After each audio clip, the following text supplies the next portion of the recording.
अस्सलाम वालेकुम। आज हम एक ऐसे राज का पता लगाने जा रहे हैं जो ना सिर्फ आपको हैरान कर देगा बल्कि आपकी मालूमात में भी इजाफा करेगा। ये राज है ज़मीन पर पानी कहाँ से आया। हमें तो कुरान ने 1400 साल पहले ही इसका जवाब दे दिया था और आज की साइंस भी इस सच्चाई को अब तस्लीम कर रही है। तो चलिए हम इस वीडियो में मालूम करते हैं कि आखिर ज़मीन पर पानी कहाँ से आया। तो वीडियो के साथ बने रहिएगा। अगर चैनल को अभी तक सब्सक्राइब नहीं किया तो सब्सक्राइब कर लीजिए। तो चलिए हम वीडियो को शुरू करते हैं।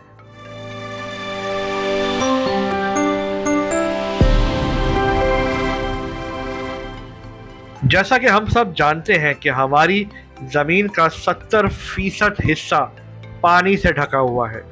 साइंसदान के मुताबिक ज़मीन जब तकरीबन 4.5 बिलियन साल पहले वजूद में आई थी तो उस टाइम ज़मीन पर पानी मौजूद नहीं था।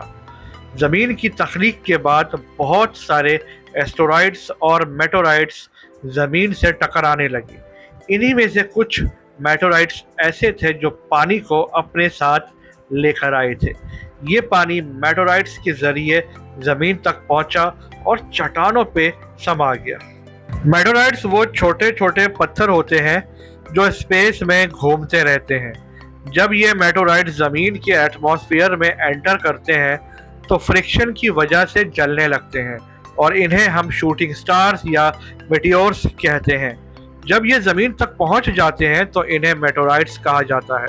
अब ये मेटेराइट्स असल में कॉमेट्स का हिस्सा होते हैं और कॉमेट्स बर्फ, डस्ट और पत्थर से मिलकर बने होते हैं। कॉमेट्स और मेटेराइट्स बर्फ और पानी से भरपूर होते हैं। जब ये ज़मीन की तरफ आते हैं और टकराते हैं तो इनका पानी रिलीज हो जाता है।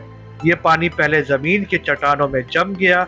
टाइम के साथ साथ ये पानी ज़मीन की टेक्टोनिक प्लेट्स और वॉल्केनिक एक्टिविटी के ज़रिए सरफेस पर आया। ज़मीन की टेक्टोनिक प्लेट्स हिलने और खुलने लगी तो आतिश फ़िशा यानी वोल्केनो फटने लगे।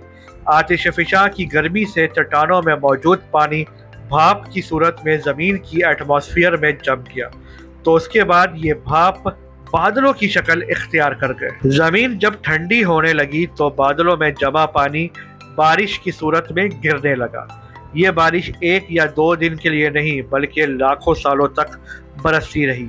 इसी लंबी बारिश की वजह से समंदर वजूद में आए।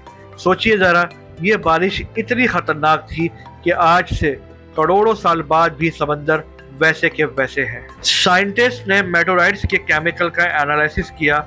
उन्होंने देखा कि कुछ मेटेराइट्स ऐसे हैं जिनमें हाइड्रोस मिनरल्स मौजूद हैं, यानी कि ऐसे मिनरल्स जिनमें पानी के मॉलिक्यूल्स शामिल होते हैं और ये मिनरल्स ज़मीन पर गिरने के बाद अपने अंदर मौजूद पानी को रिलीज कर देते हैं। इस प्रोसेस से ज़मीन पर पानी की मिकदार बढ़ने लगी। पानी के बिना ज़िंदगी मुमकिन नहीं। ये पानी जो मेटेराइट्स के ज़रिए ज़मीन पर आया उसने ज़िंदगी के पहले सेल को पैदा किया।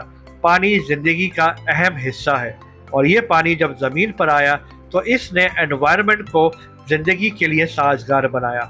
अर्ली अर्थ के वार्म ओशंस में लाइफ फॉर्म्स होने लगी जो इवेंचुअली इवॉल्व होते होते कॉम्प्लेक्स ऑर्गेनिज्म तक पहुंच गई। कुरान की इस आयत के साथ वीडियो को ख़त्म करता हूं जिसका तर्जुमा ये है, और हमने आसमान से पानी उतारा एक अंदाजे पर, फिर उसे ज़मीन में ठहराया, बेशक हम उसे ले जाने पर कादिर हैं। बेशक वो अल्लाह ही है जिसने हर चीज़ को पैदा फरमाया। तो दोस्तों, ये थी कहानी पानी ज़मीन पर कहाँ से आया। ये कुदरत का एक ऐसा निज़ाम है जो अल्लाह ताला ने बहुत हिकमत से बनाया। अगर आपको ये वीडियो पसंद आई तो मैं उम्मीद करता हूँ कि आपको ये दोनों वीडियो भी ज़रूर पसंद आएगी। ज़रूर वॉच कीजिएगा। आपसे फिर किसी दूसरे सफ़र पर मुलाकात होगी। तब तक के लिए अल्लाह हाफ़िज़।